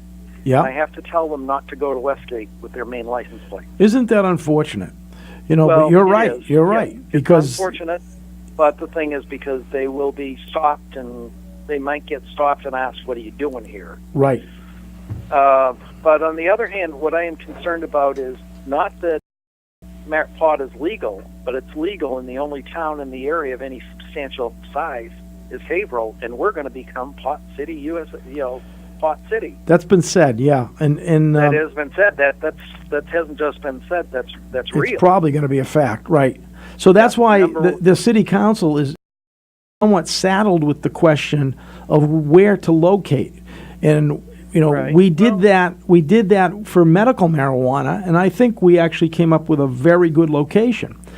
The problem is we were looking for a district for medical marijuana, but now we have to comply with the Cannabis Control Commission's regulations that says that we need to provide reasonable access to locations for a minimum of 5 in the city. Yep. So, we can't just put according to our city solicitor, we need to somewhat spread them out. So, starting to work on. We can't put them all in one district. We can't like we did with medical marijuana. Here's where we want it, and if 2 places want to apply, fine. But we can't say all the retail shops have to also be, say, in that same overlay. Right. So well, the other thing is too that I wanted to stress, and as much as no love lost between me and the current administration in Washington, but they have said that they will enforce federal marijuana laws, which I don't know. I don't know either. I'm not going to invest my 401k in pot shops, that's for sure. There are a lot of complications because of the federal regulation against marijuana. Yes. They can't even use national banks. So That's right. it's Means it's gonna be a there's even a cash business. safety factor as to them Exactly. having a lot of cash and That's transporting a lot of cash. Most gonna people be a knowing cash that business. somebody coming to the store probably has cash. So but That's all they're they can accept. right. And So they're probably going to be able to accept. I mean, and that poses a safety problem as we go to right. a cash. But that's the same in Colorado and California. I know that California has had medical marijuana for years, but it's easily accessible, because they've got retired doctors sitting in the offices that'll problem. Oh, I got pain in my knee or something. Oh, I can give you something for that. And then they go there. They can sell it in the same place they get the script, and then they go into the back room in a sense, or out on the back porch, and they can smoke it right on premises. So we don't have that here, and the things we're not going to have. Tell my doctor I get a little anxious and uptight when I work. I need 28 joints a week for anxiety. I mean, I know this is one of the situations with medical marijuana. But that aside, what I am afraid of is, this is the only city where they actually had people object to a Starbucks coming into town. I mean, you tell people that from out of town. I said you wouldn't believe this, but there was a bombed out gas station on the state, just as you come into town from Plastow, and somebody wanted to spend thousands of dollars building a Starbucks there, and some people actually went to the city council to complain. I don't remember that. We have a Starbucks up there. I think I remember it. No, I think I remember it because some people, at least I was reading on a bulletin board. That's where I read it. Okay. Well, reading about that DJs and when we had clothes would be a safety hazard too. Well, don't believe everything you read on the internet. I know I won't believe everything I read, but I will believe this: that if we are the only town within, like you say, Amesbury and Merrimack may have voted yes. If we're the only town within a 30-mile radius that has this, that puts us at risk. It does, and it just means, and I take it more serious, and I think you do, knowing what the problems that could exist if we don't do it right. It means we have to make sure we do it right. We can't miss a stitch in what we decide is the best way to go. I don't know, but then again, we also have a midterm election coming up in November. Yes, we do. It'd be awfully interesting if this could land on the ballot. Do you really want this in Haverhill? Because that is the way we can Well, it is. and wait until other communities in the area decide to get on board. So I we think- are not the only one that has this situation. I think the city clerk has told us that somebody would have to do 3,000 good signatures to get it on the ballot. So it's not. But if there's a real uprising of people that are concerned, then hopefully that will happen, and that's the way it will get on the ballot. But it's also, the other thing, and I'm not throwing it out there. I'm just as a fact, but it's about a $30,000 expenditure to put it on the ballot, and this midterm election will not draw a lot of people, and so there's a concern that it would be even harder to maybe flip the opinion. But you don't know. So I'd be in favor of giving it a shot. Right. I question that because I think I question that because we do have a we do have a congressional race coming up. Right. You know, you had a candidate. Well, on I had, tonight. yeah, I had, yeah. There are, I think, 4 or 5 declared candidates on the Democratic side, and a couple, Yeah. I think, on the, I don't know, on the Republican side. I think so there is going to be 4 or 5. I think the Democrats are up around 11 or 12. Yeah. Yeah. So that will bring people out, but they're not from Haverhill, so that may not raise the Haverhill vote count. People in Haverhill can vote for it, but I think it's you know, if somebody's from their community, like, well, also we've got our state senator is not running.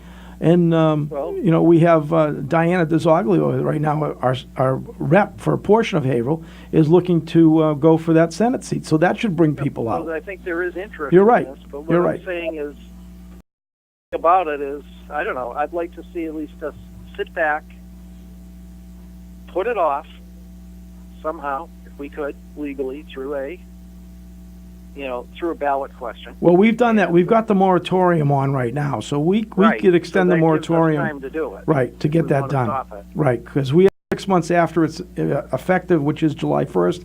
That would take us till January 1st. So, Yeah.